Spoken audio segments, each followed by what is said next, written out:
quite love this. So Jupiter Leo, same as my sign, but in the 11th house. So this is very similar to the example that I gave earlier, but Jupiter is literally about, and in Leo, Leo is a very generous sign. So if you have your Jupiter in Leo and you are literally trying to get paid authentically by just being yourself and practicing from embodiment of your soul blueprint, then you want to be talking about 11th house things, right? 11th house is ruled by Aquarius. Aquarius is also an air sign. So futuristic topics, humanitarian topics, everything astrology-based things, anything that you are deeply into, human design, whatever the thing is that you obsess over, that is your area of expertise, that you love nothing more than to talk about, if you share that without people even having to ask. So example that I gave earlier of my curly hair journey, and then my Jupiter in Leo is in the 3rd house, which is ruled by Gemini. It's very similar to this as well. So if you have Jupiter in Leo, it's simply talking about the things that the 11th house rules, right? And when you do that from authentic, natural space, especially if you're a projector, then the invitations naturally come to you, right? Because that's literally how I work as well. So again, pouring generosity without the end outcome is so, so important. So you have to be detached. You're not sharing because you want something from someone.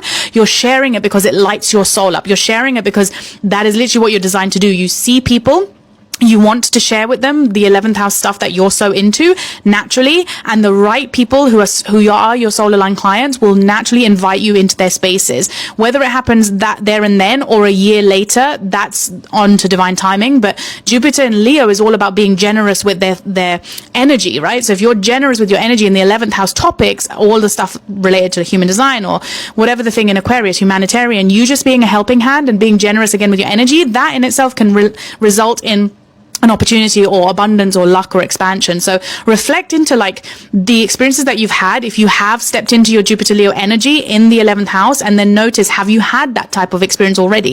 If not, practice it. Use it as an experiment, because the 11th house is also experiments, and you will love nothing more than to experiment with stuff. So experiment and be like, am I radiating my generosity? Am I radiating in my Leo energy? Am I proud of what I'm talking about as well? Pride is another thing. I was very intentional when I went to my curly hair journey, and I was like talking to the director of the business, and she asked me, what do I do? I was literally proud of what I was talking about. I was like, oh, I help people get paid for being them, and I do it through astrology, tarot, and human design.